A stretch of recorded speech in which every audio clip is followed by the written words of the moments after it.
Buenas noches, bienvenidos a este comienzo de año de los lunes del Ateneo, en el que iniciamos el año 2023 pues, con un binomio de lujo, lo que constituyen tanto el tema a tratar como el conferenciante.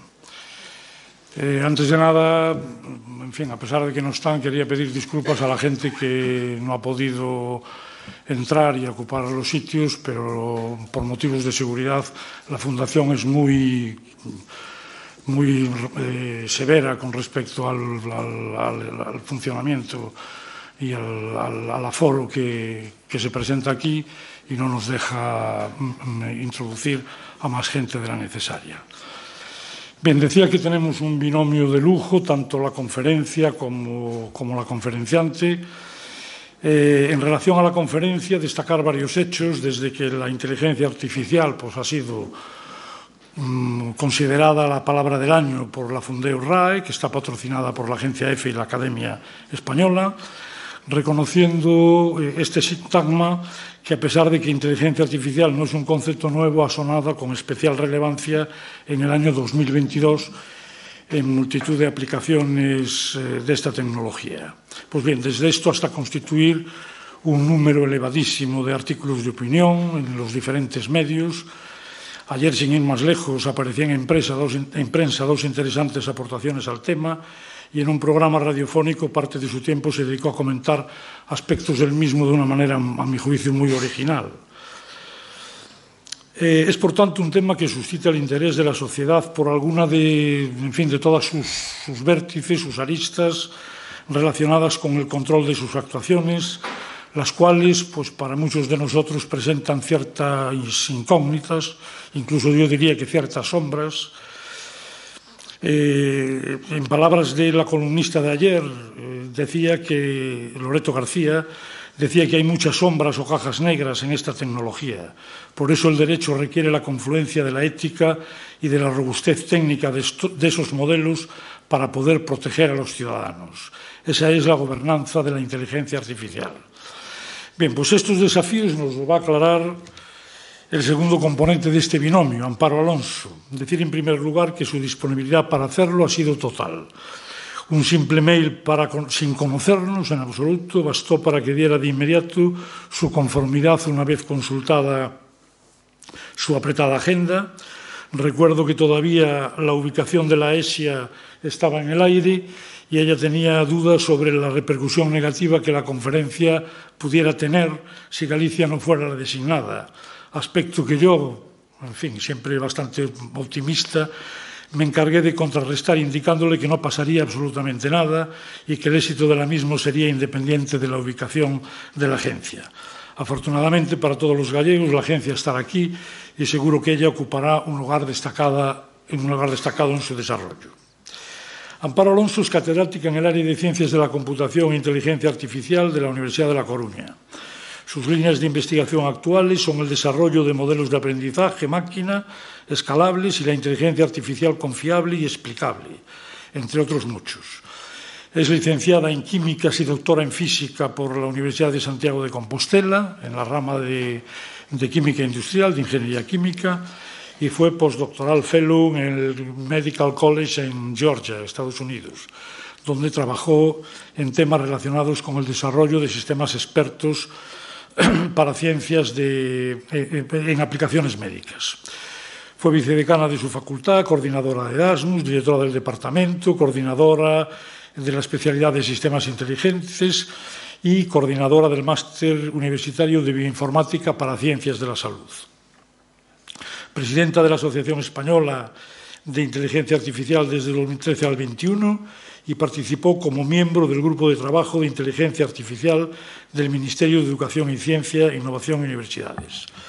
Colaboró en la redacción de la Estrategia Española de I+D+I en Inteligencia Artificial y forma parte del Reserve List de la Agencia Grupo de Alto Nivel de Expertos Europeos en Inteligencia Artificial. En fin, un currículum de lo más relacionado con el tema que vamos a ver.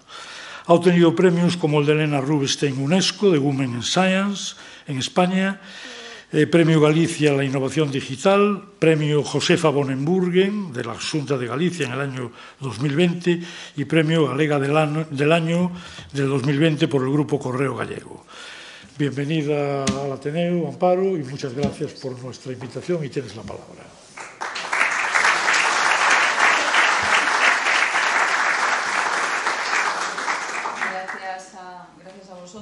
Gracias a vosotros por invitarme, es un placer estar aquí.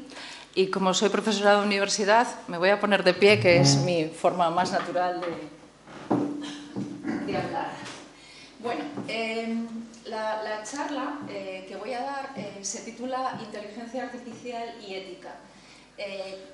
Queremos ver cómo esto va a ser una pareja indisoluble y la charla tendrá un poco dos partes, ¿no? La primera parte voy a ver qué es la inteligencia artificial y en qué nos está afectando a todos de manera general, y en la segunda voy a hablar de los aspectos éticos y de privacidad de la inteligencia artificial.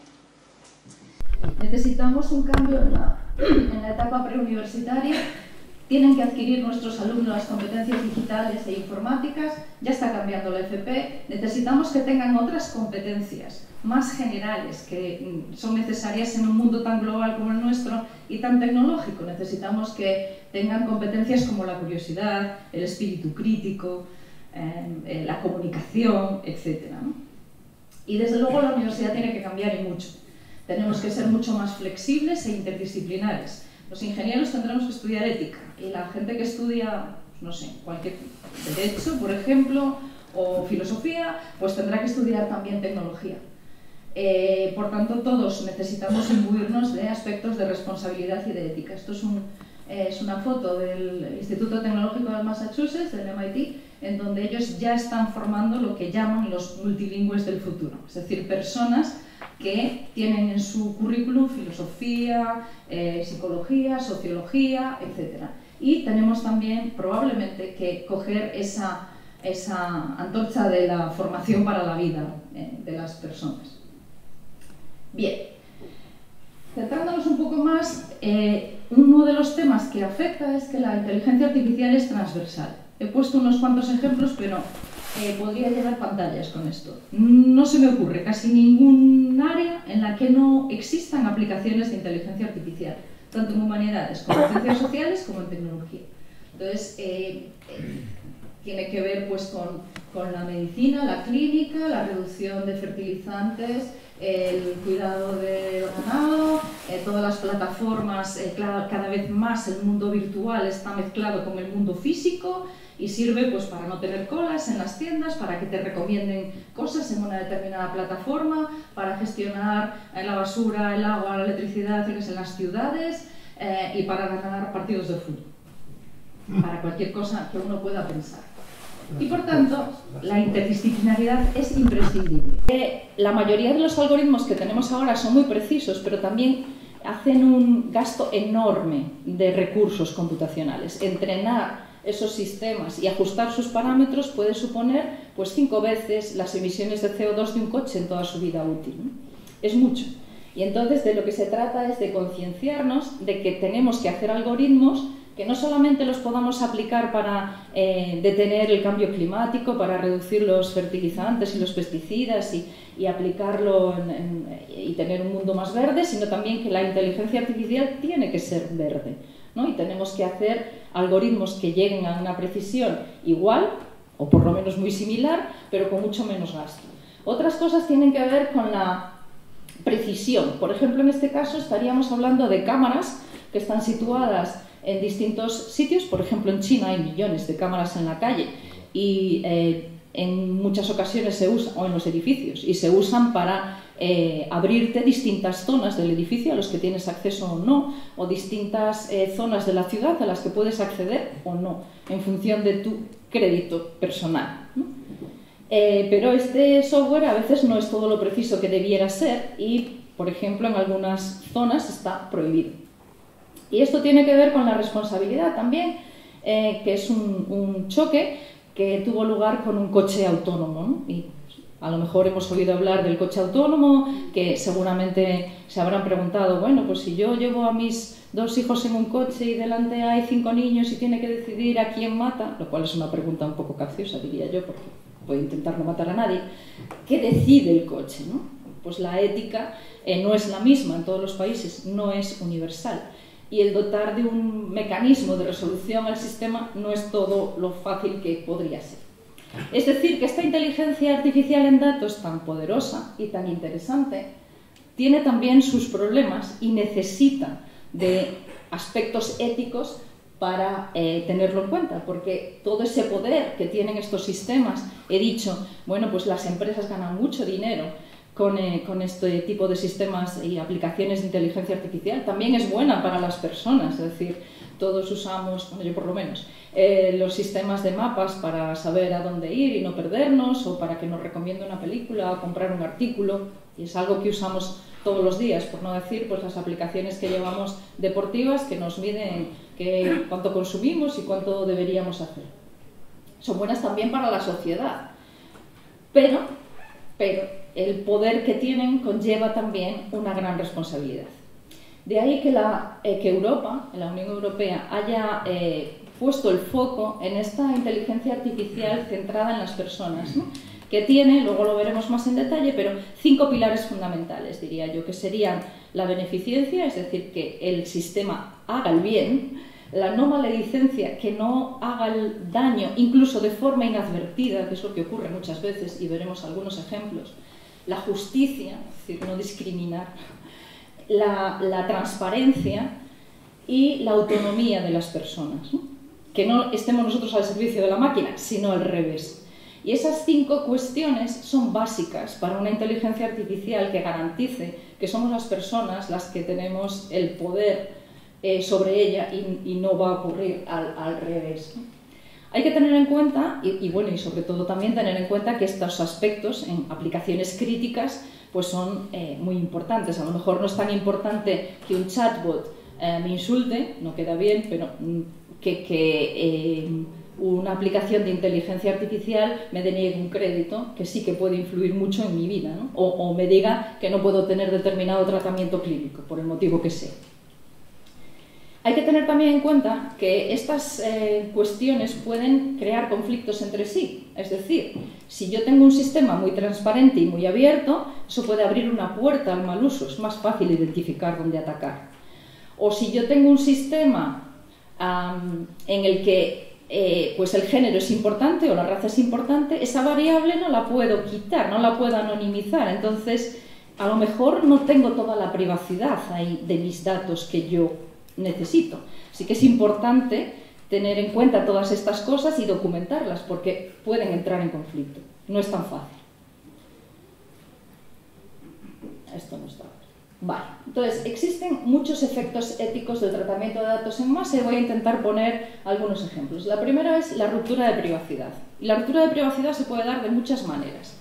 Lo primero que tengo que decir aquí es que la privacidad tampoco, como la ética, tiene una definición genérica, ¿no? Mi idea sobre la privacidad no tiene nada que ver con la idea que tienen de la privacidad mis alumnos de 20 años, que publican toda su vida en cualquier red social, cualquier fotografía, cualquier cosa que luego puede ser pues inspeccionada por distintas aplicaciones para contratarlos en el futuro o para decir qué fue lo que hicieron cuando tenían 15 años, 13 o 17.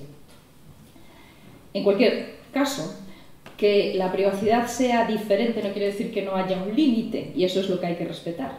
Y muchas veces viene porque recogemos datos que no tenemos que recoger. No se deben recoger más datos que los necesarios para algo.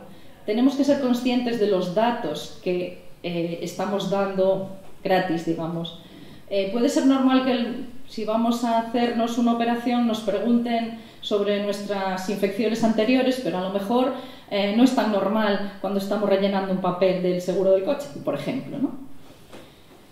El tratamiento injusto de individuos y grupos y la perpetuación de perjuicios también tiene mucho que ver. Algún ejemplo que he comentado anteriormente tenía que ver con este sistema de Amazon, del empleo, o con sistemas que conceden libertades, por ejemplo, provisionales a reos, ¿no? En Estados Unidos ocurrió esto.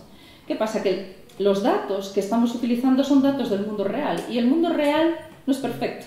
El mundo real está sesgado también. Entonces, si tú no tienes cuidado con esos datos, estás perpetuando un prejuicio sobre el tema. Por ejemplo, este es un sistema que utilizaban en Estados Unidos para conceder libertades provisionales, y lo que pasaba es que lo habían entrenado con los casos de 10 años anteriores, donde la raza negra estaba mucho más representada negativamente que la raza blanca, y por tanto les concedían menos libertades provisionales. Eso lo que hacía era hacer crecer el número de casos de datos en los que se denegaban, entonces perpetúa el perjuicio.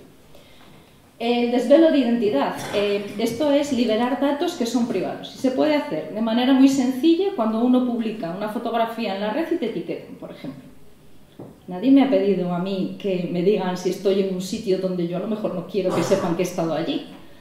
Pero se producen también por ataques. Por ejemplo, esto le ocurrió a Estonia, que fue uno de los países europeos que primero quiso tener un sistema totalmente digitalizado. Incluso sus documentos de identidad estaban digitalizados y tuvieron un ataque masivo que liberó datos privados.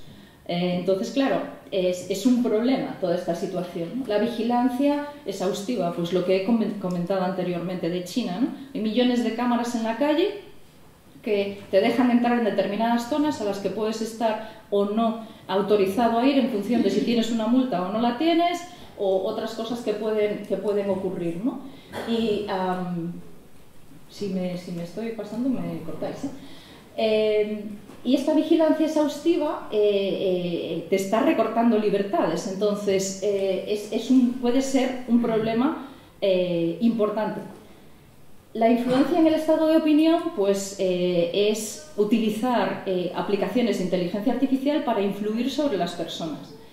Seguro que todos ustedes recuerdan cuando el CEO de Facebook tuvo que declarar en el Parlamento Europeo y en el americano porque datos de sus usuarios los había vendido a una tercera empresa que los había utilizado para predecir cuál iba a ser el sentido de las votaciones de esas personas y, por tanto, pues poder dirigirles un marketing u otro, ¿no? Y esto es grave si estamos hablando con personas susceptibles, como niños, como ancianos, que podemos intentar hacer cosas que ellos no quieran, o incluso con personas que tengan algún tipo de problema. Por ejemplo, incidir en que alguien que tiene una ludopatía juegue más. La discriminación de precios y oportunidades, pues tiene que ver, por ejemplo, con el sistema que he contado antes, en el que los sesgos lo que hacen es que si tú eres mujer en Amazon tienes menos oportunidades de tener un puesto tecnológico, y puede ocurrir en muchas áreas, y podemos estar hablando aquí de muchísimos problemas éticos.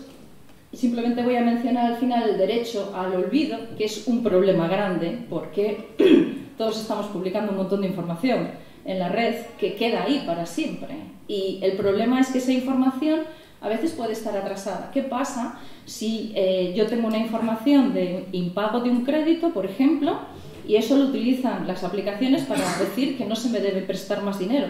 Sin embargo, no está actualizado y no han puesto ahí que yo he sido absuelta posteriormente y que no era cierto simplemente.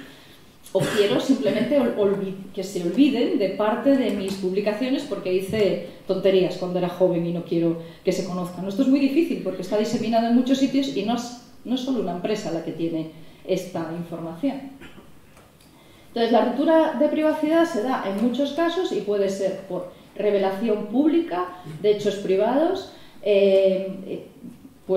Por ejemplo, se pueden retrasar historias clínicas, se hizo en Estados Unidos, no directamente con solo una aplicación, sino mezclando más aplicaciones donde tenías, por ejemplo, luego lo veremos en un gráfico que tengo por ahí, datos de votantes en distintos sitios. Entonces vas cruzando todos esos datos y acabas identificando bastante bien a las personas.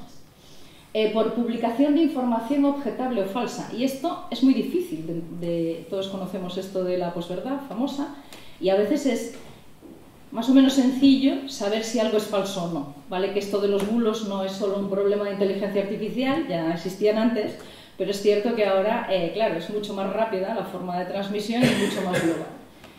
Y es difícil cuando lo que estamos diciendo no es mentira, pero tampoco es toda la verdad. Por ejemplo, lo del crédito que decía anteriormente, ¿no? Es cierto que hubo ese problema, pero también es cierto que se solucionó y esa parte no está dicha.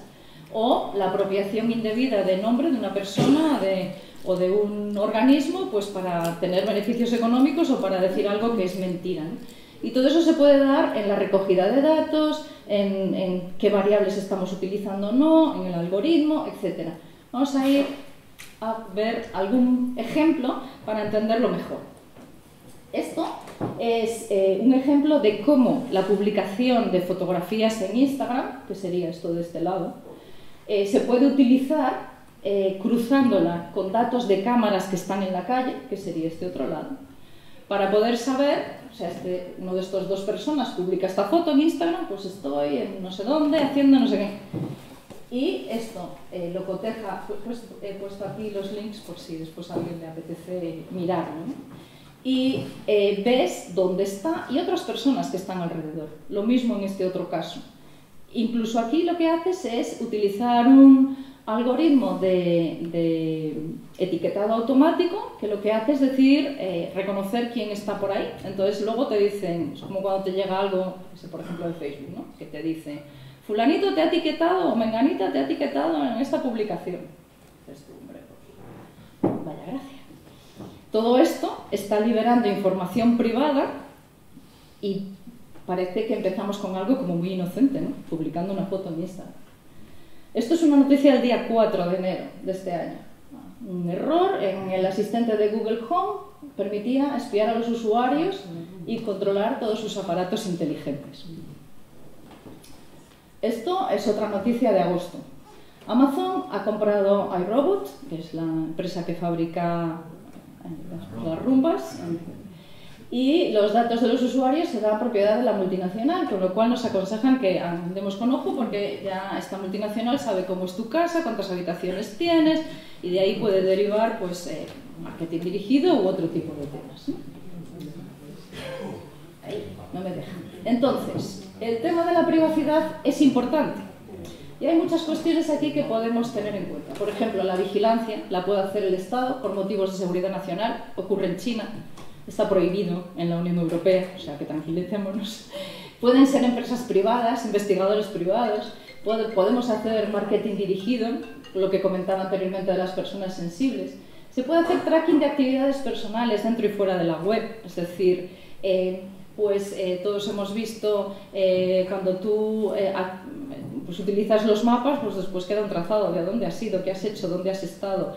Si utilizas lo que se llaman ahora estos dispositivos, no sé cómo se dice en español, wearables,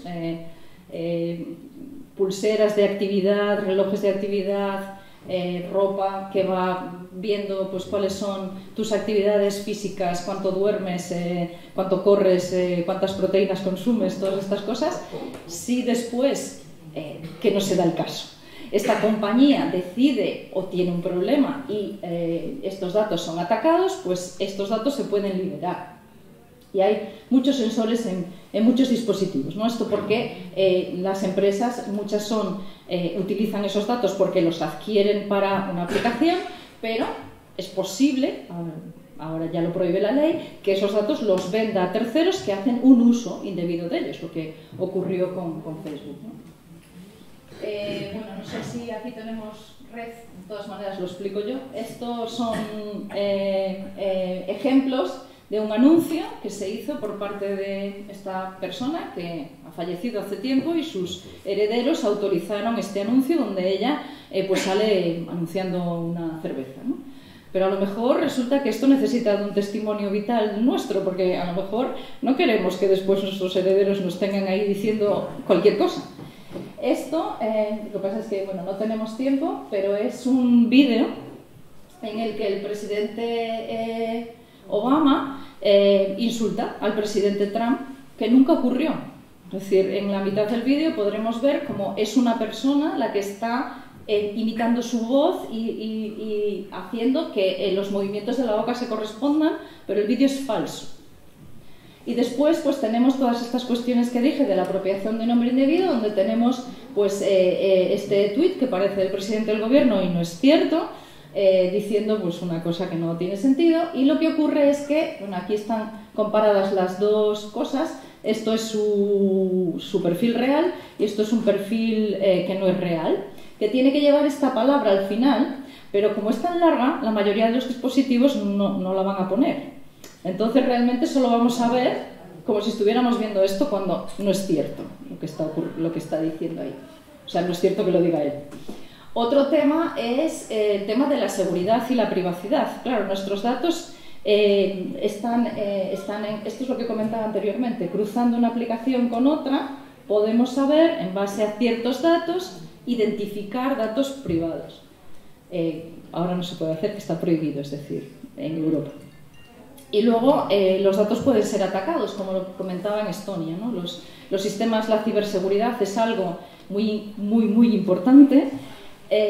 La inteligencia artificial ayuda a la ciberseguridad a que sea más fiable y a que sea más rápida, pero como todas las tecnologías también son dobles, es decir, también lo pueden utilizar los malos para atacar de forma más rápida, y por eso una de las investigaciones más importantes en la actualidad pues es el tema de la seguridad cuántica también, ¿no? De la ciberseguridad cuántica.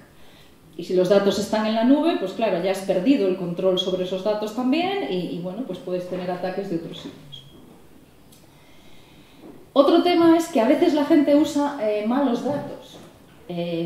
Si los datos son malos, están sesgados, tienen ruido, no tenemos todas las variables en cuenta, los modelos son malos y las decisiones son malas. Y eso hay que tenerlo en cuenta porque pueden tomar decisiones que no sean adecuadas para un individuo. Por eso es importante el tema de la transparencia de estos sistemas. Voy a poner unos ejemplos más. Esto es la precisión de los sistemas de reconocimiento facial. Y ahí también puedo hablar un poco de cuál es el perfil del informático en las grandes empresas, ¿no? Que es la de un hombre blanco de buen poder adquisitivo. Como vemos, pues todos tendemos a valorar más lo nuestro, pues el sistema funciona muy bien para ese tipo de personas. Peor para las personas negras y mucho peor para las mujeres, tanto de raza blanca como de raza negra. Entonces esto es un sesgo que si te tienen que abrir una puerta, pues si eres una mujer de raza negra tienes muchas probabilidades de que no te la abran. Esto es un sistema que utilizó la policía en Estados Unidos, que lo que hacía era una especie de Minority Report, era predecir dónde se iban a producir crímenes al día siguiente. ¿Qué pasa? Que como utilizaba datos históricos, la policía acababa siempre en los mismos sitios y eso causaba pues, muchos problemas también en los sitios donde no estaba la policía. Y esto es la precisión del sistema de voz de Google, que funciona mejor para los hombres que para las mujeres. Bueno, tampoco es tan importante, depende. Si este sistema lo estás utilizando para, por ejemplo, reconocimiento clínico de pacientes en un hospital, pues si eres mujer vas a ser mucho menos eficiente. Y no quiero comentar si esto lo vamos a utilizar en un coche autónomo y le dices que pare.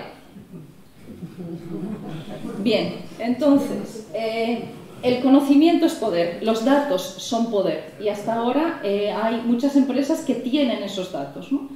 Y eso puede causar una asimetría entre países ricos y países pobres. Por eso es muy importante que el desarrollo de inteligencia artificial sea justo y equitativo para todos. Y también ahí menciono un poco la parte científica, porque los datos, y por eso también hay la legislación europea ha propuesto también una reglamentación para los datos, para poder compartirlos, para poder trabajar de forma científica con ellos, porque si no tenemos datos que podamos compartir y a los que podamos acceder, pues no podremos hacer buena ciencia, no seremos competitivos. Bueno, un par de ejemplos más. Esto tiene que ver, todo esto está valorándolo distintas personas para hablar de neuroderechos humanos, es decir, las personas no solo somos lo que las máquinas predicen que vamos a hacer, y claro, si te van recomendando, te van diciendo, en realidad tú vas teniendo un espacio de elección más estrecho, ¿no? Entonces todas estas cosas es importante que las tengamos en cuenta. Y por eso en inteligencia artificial es importante que colaboren personas de humanidades, filósofos, sociólogos, psicólogos. Y están trabajando en esto que se llama neuroderechos humanos. Y también en las partes de responsabilidad Por poner algunos ejemplos, esto es un autobús, ya hay taxis también, que es autónomo por completo en ciudades. Entonces, ¿qué pasa si tiene un accidente? ¿De quién es la responsabilidad? O sea, en Estados Unidos pues la responsabilidad se divide, va de las personas que han diseñado la calle, las que la han construido, las que han construido el autobús, las que han diseñado el autobús, las que han diseñado el software, etc. Esto es un ejemplo de cómo se puede engañar en la actualidad un coche autónomo. Todos veríamos aquí una señal de stop. Sin embargo, al pintar estas cosas por ahí, que no tiene importancia, pues el coche autónomo se puede confundir y no distingue que esta señal es un stop y no frena. Y esto es una noticia sobre el hackeado de un coche autónomo, que es un Tesla, donde hubo un equipo que, vamos, les pagaban por hackear el coche, quiero decir, estaban a ello, pero fueron capaces de controlar el volante, los frenos, las puertas, etc. Entonces, bueno, la seguridad, como dije antes, también es muy importante. Y luego podemos ir a otros aspectos éticos, como es el desarrollo de armas autónomas. Es distinto que estemos hablando de un arma que al fin y al cabo, como puede ser un dron, la controle una persona y sea esa persona la que tome la decisión de cuándo apretar el gatillo, de si nos descargamos de la responsabilidad porque es una máquina la que toma esa decisión. Bien, entonces, para centrarnos en todo esto y ver todos estos aspectos, la Unión Europea piensa que el ecosistema de excelencia que tenemos que desarrollar tiene que estar en un ecosistema de confianza también. Es decir, que debemos desarrollar una inteligencia artificial para las personas. Y eso, bueno, pues ha pasado durante varios años. Pues en el año 2019 salió las directrices éticas para una inteligencia artificial fiable, el libro blanco sobre inteligencia artificial. Hay una propuesta en el año 2021 de regulación de la inteligencia artificial en niveles de riesgo. Hay cuestiones directamente prohibidas, como por ejemplo la vigilancia en masa con temas biométricos, sistemas de alto riesgo, de riesgo limitado o de riesgo bajo o prácticamente nulo, que tendrán restricciones distintas. Es decir, cuando uno desarrolle una aplicación y quiera venderla en Europa, tendrá que conformarse a lo que diga la regulación que hay que comprobar, ¿vale? Y después también en el 2022 salió la propuesta de regulación sobre los datos que comentaba anteriormente, sobre los temas de seguridad, compartición, etcétera, etcétera. Para ir un poco rápido, estos son los objetivos de confianza, donde hemos hablado de todos ellos. Siempre el humano está en el centro, hay una supervisión humana en todos y cada uno de los pasos de inteligencia artificial. Los humanos son autónomos en la toma de decisiones, aunque pueden estar asistidos por las máquinas. Temas que tienen que ver con la robustez, por supuesto, con el bienestar social y ambiental, lo que comentábamos Verde, con la responsabilidad, con la no discriminación, la justicia. Todos estos temas son los pilares básicos de la inteligencia artificial en Europa, que han sido adoptados por otros países, como por ejemplo en los Objetivos de Desarrollo Sostenible de la ONU, y muy recientemente, en octubre, Estados Unidos también ha liberado una propuesta de regulación que, como ven, va en un sentido muy similar, después de haber estado unos cuantos años diciendo que esto, bueno, pues que no era tan importante y que las empresas ya y las personas ya nos íbamos a controlar prácticamente que solos, ¿no? Ellos están avanzando en la misma idea. Bueno, y entonces, ¿qué ocurre? Ocurre que en medio de toda esta regulación europea, España se propone como el país que quiere ser el primero en probar el campo de pruebas de esta regulación de los datos y de la inteligencia artificial. Y uno de los organismos que hay que crear es la Agencia de Supervisión de Inteligencia Artificial, que estará en todos los países europeos, pero la primera agencia será la española. Entonces, la AESIA será la primera agencia de la Unión Europea, bueno, y del mundo, en supervisar éticamente la inteligencia artificial. Afortunadamente, después de una lucha con bastantes otras ciudades, se nos reconoció a Galicia este ecosistema tan xeitosiño que tenemos de inteligencia artificial, donde tenemos una buena universidad con estudios de ingeniería informática que en la UDC tienen ya más de 30 años, grados y másteres en inteligencia artificial, empresas importantes en temas tecnológicos, otras empresas que están en Galicia y que, aunque no son tecnológicas per se, sí que adquieren mucha tecnología, ¿no?, que todos conocemos. Y bueno, finalmente la AESIA estará en A Coruña, que es la propuesta que hizo Galicia, en este edificio que es La Terraza, que está en el centro. ¿Qué funciones tiene? Pues lo que hará será establecer los campos de pruebas y los test que tendrán que sufrir las aplicaciones de inteligencia artificial en función del nivel de riesgo que sea, el asesorar a las empresas también en inteligencia artificial, el divulgar inteligencia artificial y toda la conciencia ética del tema, en coordinar también los observatorios sociales de inteligencia artificial, en premios, en asesoramiento a empresas y también a instituciones y a organismos públicos, en promocionar esta inteligencia artificial verde que comentaba anteriormente, en contraposición con la vieja inteligencia artificial que se llama la IA roja. Y, en fin, también tendrá otras atribuciones, como por ejemplo puede ser la ejecución de fondos, ¿no? Entonces yo creo que hemos sido muy reconocidos con que esta agencia esté en Galicia y nos puede situar a Galicia en el mapa europeo de la inteligencia artificial. Está en nuestras manos que esto funcione adecuadamente y va a empezar a funcionar ya, esperemos, tiene que estar lista antes del verano. Y nada más, espero que haya sido interesante la charla y muchas gracias por dedicarme a todo este tiempo y estoy para las preguntas que tengan.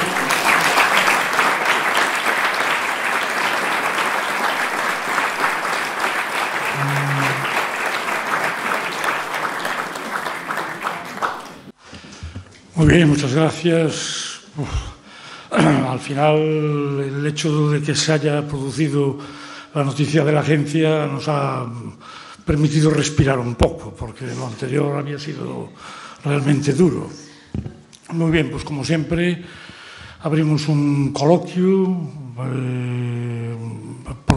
Lo único que rogaría es que las preguntas fueran escuetas para dar participación al mayor número de personas posible y que se limitara a preguntar con muy poca o la mínima introducción posible.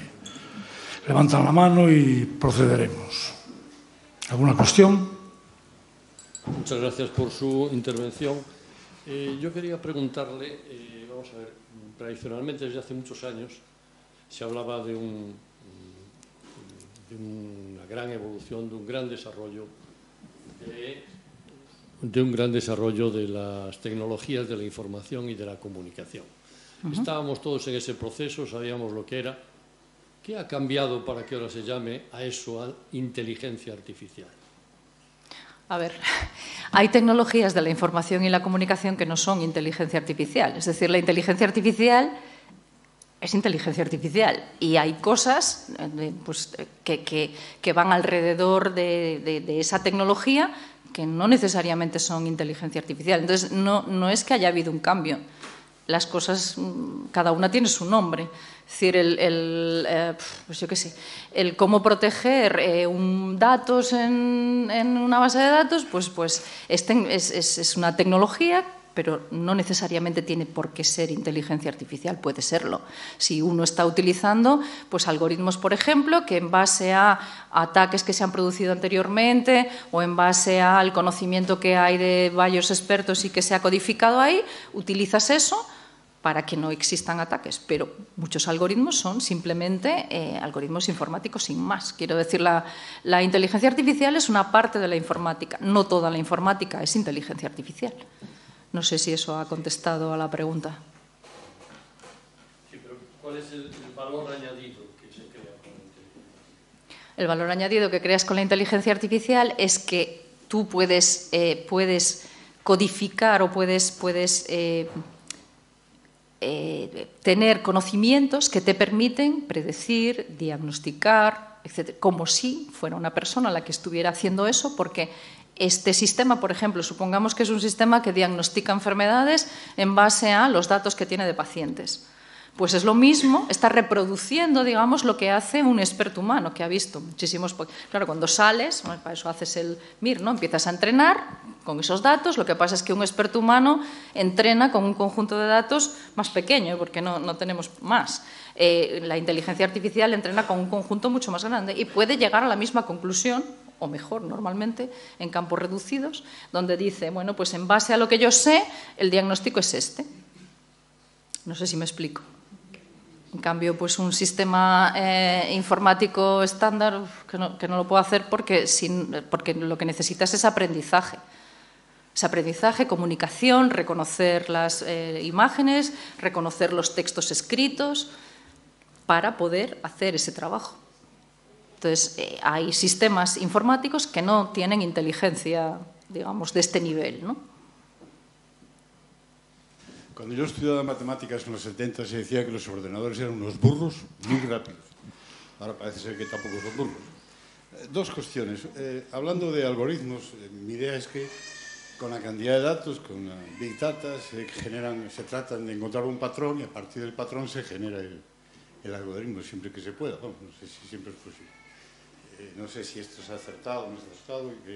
Y segundo, cuando se habló de la compartición de datos, yo observo que a veces nosotros mismos somos responsables de compartir más de los datos. Entramos en una página y dice, ¿acepta usted la cookie? Y dices que sí. Si descargas una aplicación, acceso a... y dices que sí a todo. Estamos poniendo a disposición de estas empresas toda nuestra información. Somos nosotros mismos responsables a veces de compartir toda esa cantidad de datos. Gracias. Bueno, a ver, la primera pregunta no sé si la he entendido muy bien.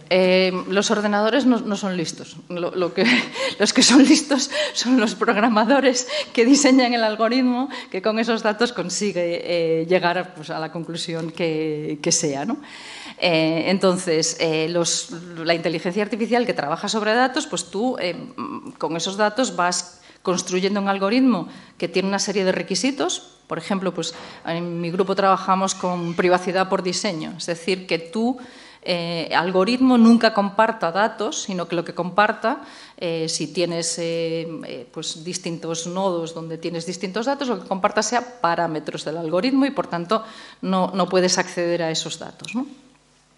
No sé por qué me perdí con esto. Entonces, el tema de la privacidad no solamente es algo con lo que nosotros somos muy magnánimos, sino que va a estar obligado el algoritmo a proteger la privacidad de las personas. Claro, a ver, la seguridad 100% total completa no existe en la vida real ni en la vida virtual. Es decir, si lo que le pasó a Estonia de que hubo piratas informáticos que se empeñaron en atacar ahí, pues, hombre, tú lo que puedes hacer es proteger todo eso, pero sí, a veces es imposible asegurarlo totalmente, ¿no?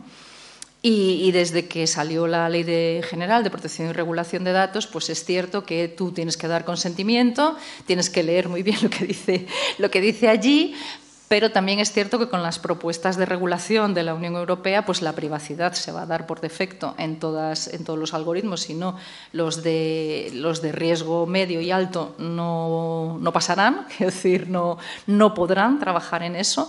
Los de riesgo bajo, bueno, pues sí que solamente habrá la obligación, en principio, de que te digan que estás hablando con una máquina, no con una persona. Es decir, pues si te atiende un chat cuando estás hablando con el seguro de tu automóvil, pues te tendrá que decir que no hay una persona al otro lado, que es una máquina, ¿no? Pero nada más. Y los de riesgo nulo, pues en principio será una recomendación que seguramente se extenderá, ¿no? Porque todo el mundo querrá tener su sellito de que eres conforme a especificaciones.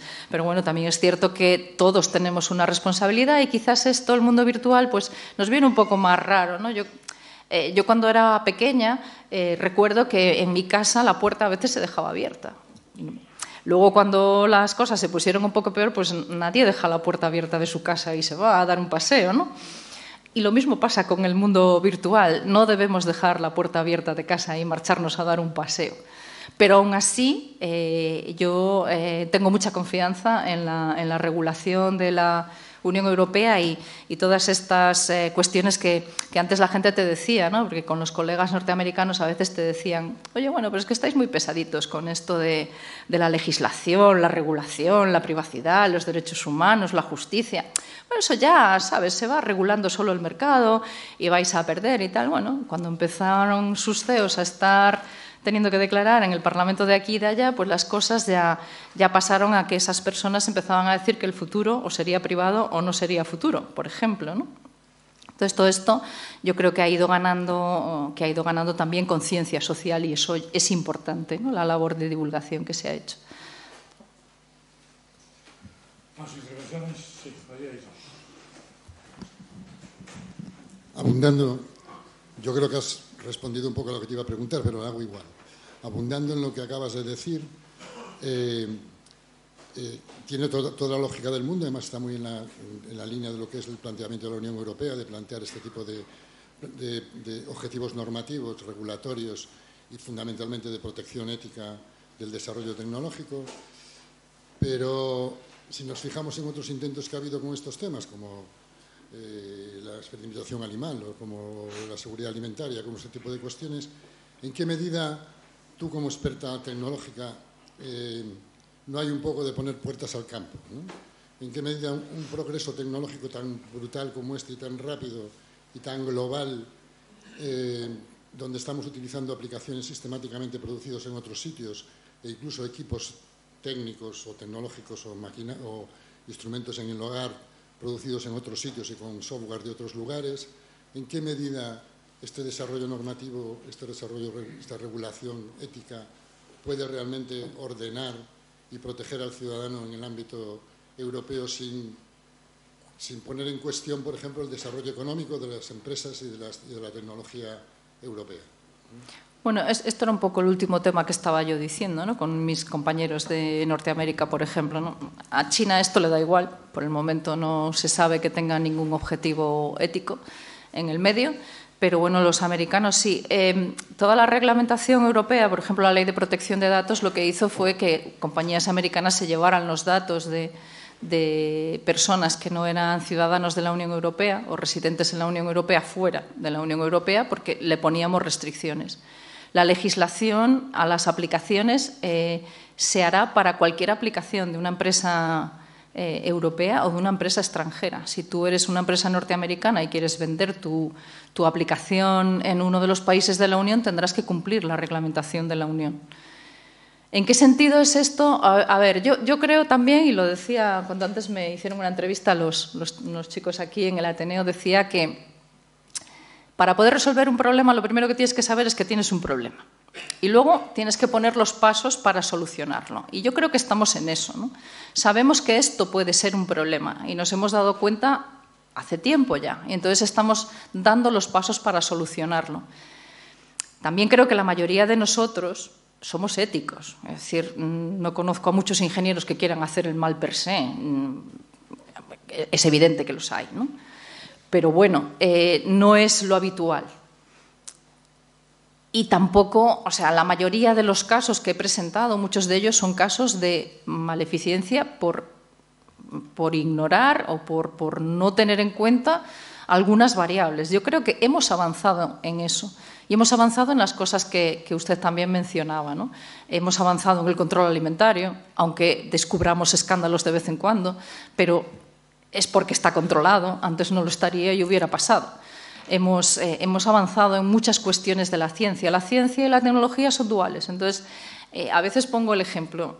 Lo mismo pasaba con la energía nuclear, ¿no? Sirvió para tirar una bomba y matar a mucha gente, pero también sirve para curar el cáncer. Y estamos ahora en ese otro sentido de la tecnología. Yo espero que esto sirva para cada vez tener una inteligencia artificial mucho más ética, porque es imprescindible. Y a veces no nos damos cuenta, nos metemos mucho en el tema tecnológico.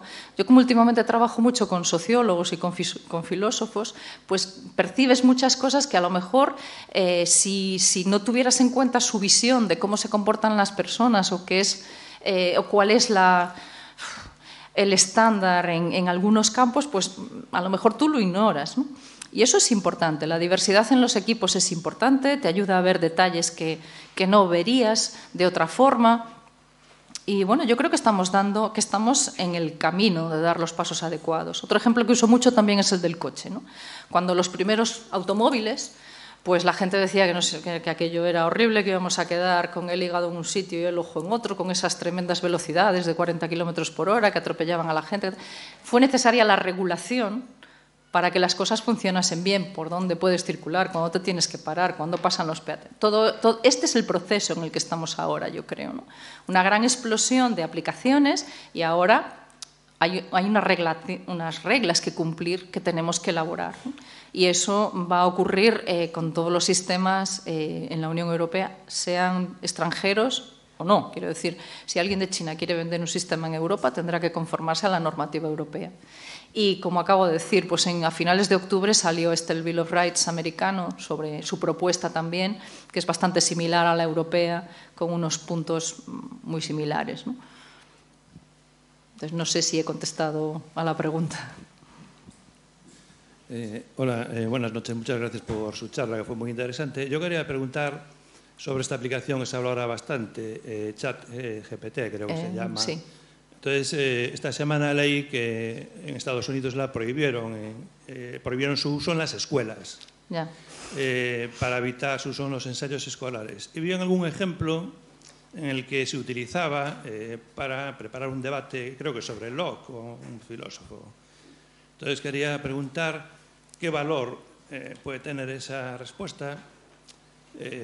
Supongo que es una cuestión difícil si realmente la aplicación comprende lo que está haciendo o solo está manejando datos, y si hay forma de saber si esa es lo típico de la máquina esta de Turing, si sabemos que el que responde es un humano o una máquina.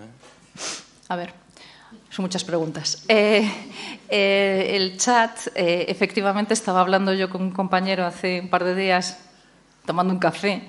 Es algo que va a hacer evolucionar mucho la educación, porque estamos haciendo una educación como muy de buscar cosas y repetirlas, y claro, pues los chavales ahora entran allí y le dicen, ponme, y te lo pone.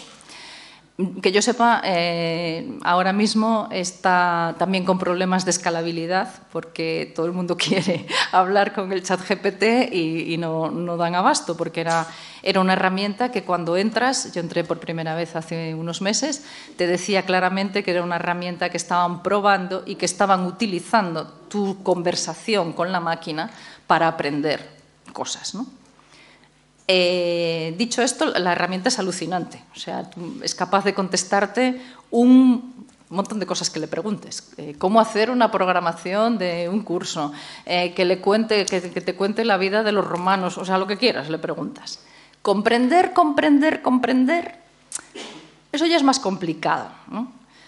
Por ejemplo, si haces un experimento, que nosotros lo hicimos, con un texto y le preguntas cosas después, claro, a veces no es capaz de tener esa lógica que yo llamaría de sentido común, que casi todos los humanos tenemos, ¿no? Esto tiene que ver también con que os comentaba al principio de la charla que la inteligencia artificial que tenemos es de nicho estrecho, muy concreta, en un dominio muy específico. Entonces, si tú le dices al ChatGPT, pues te voy a contar una cosa y luego te voy a hacer preguntas. Yo le dije, Juan vive en un pueblo y se fue a tomar una copa al único bar de su pueblo, pero no tenía dinero, así que salió al único cajero de su pueblo a sacar dinero, pero se tragó la tarjeta. Salió a la calle y se encontró con su amigo Pedro y fueron al bar. Entonces le pregunto, ¿el pueblo de Juan es grande? Me dice, no tengo datos para eso. El pueblo de Juan no es grande porque no hay ningún pueblo en España grande que tenga un bar solo o tenga un cajero solo. Entonces, le preguntas, ¿Juan pagó las copas? No tengo datos para eso. No las pagó porque el cajero se tragó su tarjeta y por tanto no tenía con qué pagarlo porque ya antes no tenía. Pero claro, a él no le había dicho, sacó 100 euros. Me explico, comprender, no comprende. Dicho esto, es un problema que tendremos que solucionar para la educación. También hay herramientas por ahí que tú le dices el código que quieres tener, quiero hacer un código para esto, esto y lo otro, y te pone las líneas de código en un lenguaje. Entonces ahora los alumnos de primero de programación, pues claro, en lugar de usar su cabeza para programar, pues se van a ir al chat correspondiente y le van a decir, hazme el programita para esto. Entonces, bueno, pues ya los profesores están tomando sus medidas porque claramente esto va a suponer muchos cambios que van a ser necesarios. Por eso la primera parte de mi charla iba en ese sentido, ¿no? Hay muchos cambios que ya están ocurriendo y van a seguir creciendo en empleo, en educación. Todo esto va a cambiar muchísimo. Estamos inmersos en un cambio brutal. Y yo creo que hay que darse cuenta de esto porque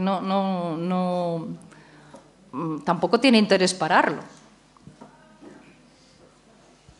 Es que claro, antes teníamos todas estas inmensas enciclopedias en casa que te ocupaban. ¿Quién tiene eso ahora? Si tú vas al ordenador, le dices y ya... Entonces, este cambio será progresivo y cada vez más rápido. Pero enhorabuena por la... Bueno, son decorativas y puedes consultar cosas, pero... Enhorabuena por la intervención, que me ha gustado mucho, pero quería decirle en primer lugar que echaba de menos alguna apelación a la robótica. Veo que ahora, pues a través del coloquio, pues se va hablando algo de robots, aunque sea indirectamente, ¿no? La pregunta puntual que yo le quiero hacer es un poco la siguiente. Las apelaciones que se están haciendo a través de, en su charla sobre la ética, a través, en fin, la inteligencia artificial con la ética, etcétera, etcétera, me pregunto si no hay una cierta contraposición, o podría haberla, entre la ética de la inteligencia artificial y la que se conoce tradicionalmente como la ética del esfuerzo. La ética, perdón, es que... Del esfuerzo, la ética del esfuerzo, contrapuesta a la ética de la inteligencia artificial. Y para esto tengo un caso muy concreto, que es este mecanismo que se utiliza de los libros que se narran con voces que no son humanas y que evidentemente pues, producen pues, un efecto, digamos, muy favorable a la persona porque, en fin, le evita una molestia física, etcétera, etcétera. Y entonces a mí me asalta la duda de si este tipo de mecanismos lo que están produciendo pues, es una, digamos, reafirmación de esos movimientos de facilitar las cosas, de convirtiendo al sujeto pues, en un elemento muy pasivo, ¿no?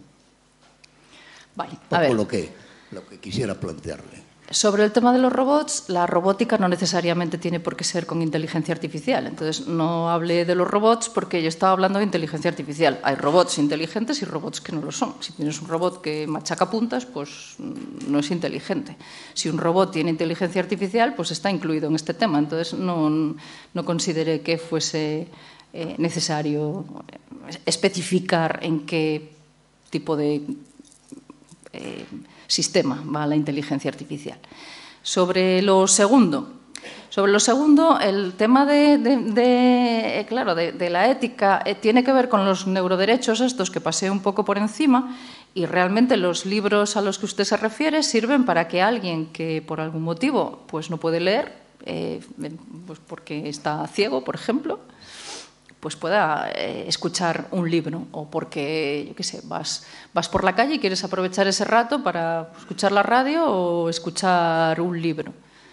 Pero bueno, no veo yo que haya ningún problema ético ahí, que no te estás esforzando. Hombre, depende, si eres ciego es que por mucho que te esfuerces no vas a poder leerlo. Entonces, todo tiene que ver con el uso que haces de las cosas. Es lo que me preguntaban hace unos días sobre el tema del señor Elon Musk, que había hablado sobre los implantes, sobre los sistemas estos inteligentes que se implantan en el cerebro y que pueden servir para que una persona que no puede hablar se reconozcan sus impulsos y pueda tener sonido. Pues, por ejemplo, lo que utilizaba Stephen Hawking para poder hablar tenía inteligencia artificial. Claro, eso es útil.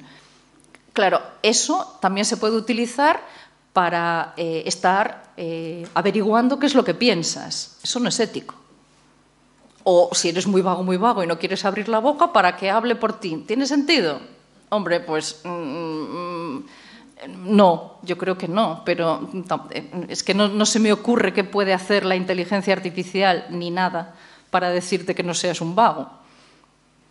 No sé si me explico. Una cosa es el derecho que tú tienes o no de hacer una cosa, es decir, si yo soy una persona que no puedo hablar, la inteligencia artificial me puede ayudar con ese chip que tengo implantado en el cerebro a hablar y, por tanto, a comunicarme con otras personas. Ahora, si yo lo quiero utilizar porque no me gusta trabajar, hablando o leyendo, bueno, pues yo creo que es que eso no tiene mucho que ver con...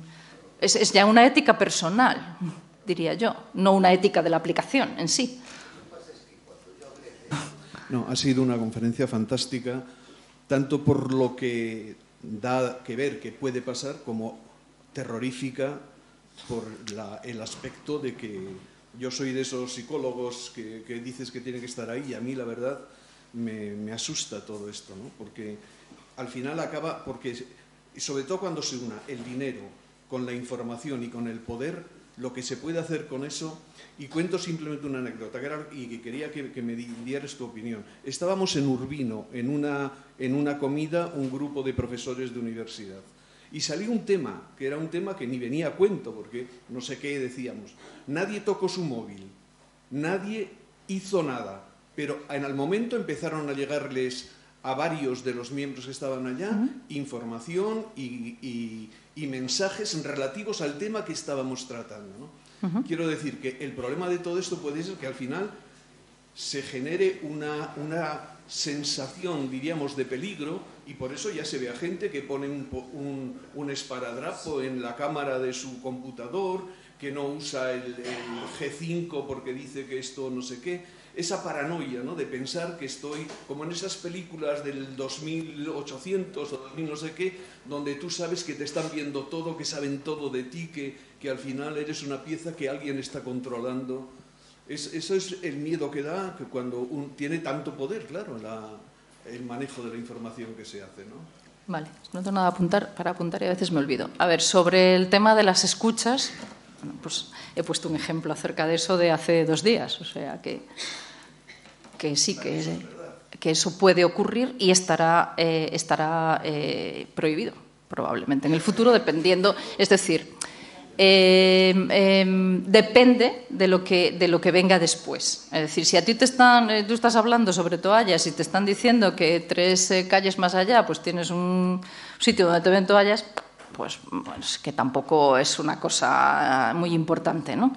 Ahora, si con esa información son capaces de hacer un cambio en tu comportamiento más importante, eso sí que ya estará prohibido. Lo otro no tiene ninguna importancia. Es como si vas por la calle y te ponen un letrero que dice, pues visite usted... ¿Tienen poder para escucharte en un sitio? Hasta cierto punto. Pero bueno. Y luego, el tema este de la paranoia... Hombre, a ver, yo creo, cuando me hablan de esto, yo siempre lo digo, a excepción de los temas de marketing, que muy probablemente se delimitarán de alguna forma en la legislación y que, bueno, tampoco tienen una importancia tremenda, que tampoco hay que quitársela, quiero decir, si hay que restringirlo y no puede ser, pues no será. El resto es ciencia ficción, es decir, todas estas películas del futuro, de los humanoides y tal, no es verdad, no existen. Entonces, cuando me preguntan eso, digo, tú, o sea, a ver, Romeo y Julieta es una historia de amor muy bonita, pero yo no la querría en mi vida. Prefiero no morirme a los 15. Entonces, una cosa es lo que te venden en las películas, en los libros, en las novelas, y otra cosa es lo que ocurre en la realidad. Estamos muy lejos de muchas cosas que hemos visto en las películas y yo creo que estamos tan impresionantemente lejos que nunca vamos a llegar. Es decir, no tendremos un humanoide genérico como el Terminator. No hay nada que haga eso, no hay una inteligencia general. Tanto es así que un sistema inteligente puede ser muy bueno diagnosticando, yo qué sé, pues el cáncer de pulmón, pero no es un buen médico general, porque no es capaz de tener toda esa relación en su cabeza, ¿no? Entonces eso no va a ocurrir. En todos estos temas de escucha esto se va a regular, porque sí que es verdad, a veces lo hacemos hasta por risas, ¿no? Vamos a hablar de bicicletas, a ver si nos ponen anuncios de bicicletas. Ahora, la repercusión ética que tiene eso es baja. no digo yo que no deba preocuparnos. Hola. Hola. Hola. Está claro que es una herramienta de futuro, sin lugar a dudas. Hace años, cuando empezó a venir la informática, pues era una buena herramienta, se utilizó, se sigue utilizando y utilizará. Y, lógicamente, con ello ha venido todos los sistemas de seguridad, porque los parches y todo esto, ¿no? El tema es seguridad. Por ejemplo, las grandes empresas tienen equipos concretos, ajenos, para hacer test de penetración en sus sistemas.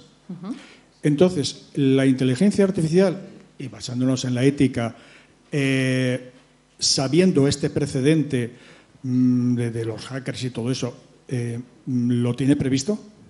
Claro, es la ESI a la que se va a ocupar. Una de las funciones es eso, la puesta a punto, la puesta en marcha, el diseño de todas las pruebas que será necesario hacer para cada uno de los niveles de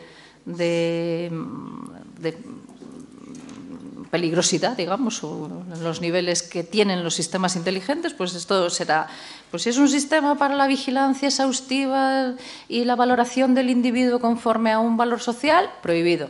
Si es de alto riesgo porque se utiliza para decidir si se le va a dar un tratamiento clínico no sé qué, pues tendrá que conformar A, B, C, D, y habrá una lista de cosas que hay unos equipos en estas agencias que tendrán que diseñar cómo comprobarlo y que lo comprobarán, igual que hay los equipos que testean los radares de tráfico o cualquier otra cosa.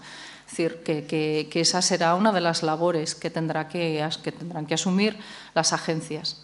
Y por eso, por ejemplo, en esta agencia española, que va a ser la primera, pues habrá, creo que son 40 personas, funcionarios del Estado, los que vendrán inicialmente, y serán de distintas ramas. Habrá tecnólogos, habrá psicólogos, sociólogos, economistas, en fin, que serán ellos los que se ocuparán de diseñar las pruebas que habrá que hacer para comprobar la adecuación y la conformidad de los sistemas, que después tendrán sus sellos, que habrá que renovarlos cada X tiempo y para comprobar que todo se da de la forma adecuada. Y en España también tenemos una Carta de Derechos Digitales para todo este tema que queramos denunciar de la intromisión en la privacidad, etcétera. Es decir, la legislación lo prevé.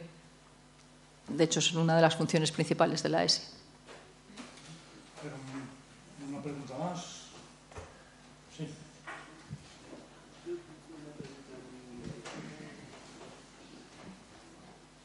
¿Cuándo las aplicaciones que nos den serán solo para lo que son y no para lo que quieren que sean? Porque me explico. Yo hace tiempo soy del Deportivo, entonces salió la aplicación del Deportivo que solo sacaba cosas del Deportivo. La siguiente revisión yo me pedí autorización para acceder a todos mis datos. Entonces, claro, les dije que no, pero eso es algo que desde hace mucho tiempo viene siendo una cosa común. Y el Android, dando permisos, puedes acceder a lo que quieran, ¿no? Entonces, ¿por qué se dan permisos? ¿Por qué no hay una ley que prohíba que una aplicación dé permisos para lo que no está hecha? Porque eso yo creo que es básico, porque si no se controla el propio usuario, si da permiso para todo, entonces claro, ahí pero no se puede acceder a todo. A ver, cosas que están previstas en la regulación de los datos son de ese estilo. Es decir, no se pueden recoger datos a mayores de los necesarios para el estudio que vas a hacer. No se pueden utilizar datos que tienes en tu empresa para hacer otro estudio diferente con esos datos del permiso que te dio la persona cuando te los cedió. No puedes vender datos a terceros. Todas estas cosas están previstas en la regulación. Lo que pasa es que, bueno, pues en algunos casos incumplen y esto cada vez habrá que reforzarlo más, ¿no? La ley, la propuesta de ley de regulación de los datos es desde este año 2022, salió después del verano. Entonces, bueno, en eso estamos, ¿no? Pero, claro, no es ético hacer ninguna de esas cosas. Claro, cada vez es más complicado porque el usuario tampoco debe de ceder tan alegremente en muchas cosas. Si tu aplicación para tu equipo de fútbol te pregunta que si has tenido infecciones últimamente o si estás mal de salud, pues, hombre, es un poco raro, diría yo. No debería preguntar esas cosas. Yo lo bloquearía. Cuando entras en páginas web, muchas te preguntan, ¿quieres las cookies todas, no sé qué? Y claro, la gente le da allí todo de sí, sí, sí, porque es más rápido. Pero hay que ir allí donde pones, enséñame cuáles. Y tú le pones solo las necesarias, ni las de marketing, ni las de no sé qué, pero tienes que ir quitando el clic, quitando el clic, quitando el clic. Y hombre, es un poco más rollo, pero es que es lo que hay. Es como si le abres si te tocan el timbre, tú miras a quién le abres la puerta, ¿o no?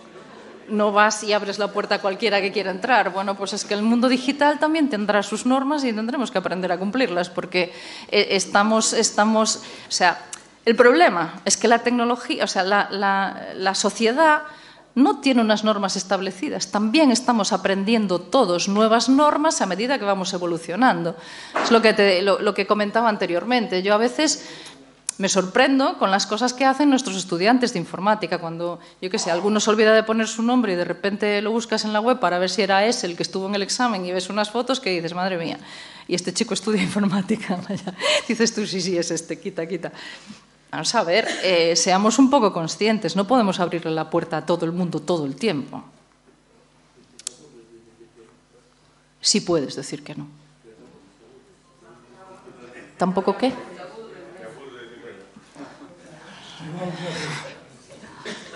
Una última pregunta, José Manuel. En este dilema, este enfrentamiento entre la inteligencia artificial y la ética, yo lo que no veo tan claro es qué ética es la que imponemos. Es decir, parece que partimos de que hay una ética universal aceptada por todos. Esto está bien y eso está mal. Y entonces a la máquina le decimos, esto que está mal no se hace, esto que está bien sí se hace. Pero la decisión de qué es lo que está bien y lo que está mal no está tan clara para todos. Por ejemplo, universalmente parece que aceptamos que no hay que discriminar, y he puesto varios ejemplos, en la discriminación entre blancos y negros. Pero también puede haber una ética racista que le quiera imponer a la inteligencia artificial el que hay que discriminar porque los negros son malos y los blancos son buenos. Por tanto, ¿qué ética es la que vamos a imponer o la que vamos a primar sobre las máquinas? A ver, yo cuando hablaba de ética expliqué los principios básicos, ¿no? Que son, pues lo que dije, la beneficencia, la no maledicencia, la justicia, la autonomía humana, que nos pasó a todos un poco desapercibidos, pero lo que quiere decir es que es el humano el que toma la decisión, y la transparencia. Entonces, a esa ética me refiero. La justicia y la equidad quiere decir que los negros y los blancos pues, son iguales ante la ley. Sí puede ser que el algoritmo tenga lo que se llama un sesgo algorítmico. Incluso puede ser que ese sesgo algorítmico sea positivo. Imaginemos que tú quieres tener una política en la que se contraten a más personas de raza negra o a más personas de religión musulmana. Lo puedes hacer, pero tienes que ser consciente de que es eso lo que estás haciendo. Yo creo que eso... que la ética no es universal está claro, pero el que toma las decisiones es la persona y los principios básicos son esos: justicia, equidad, ausencia de sesgos, transparencia en las decisiones, autonomía humana.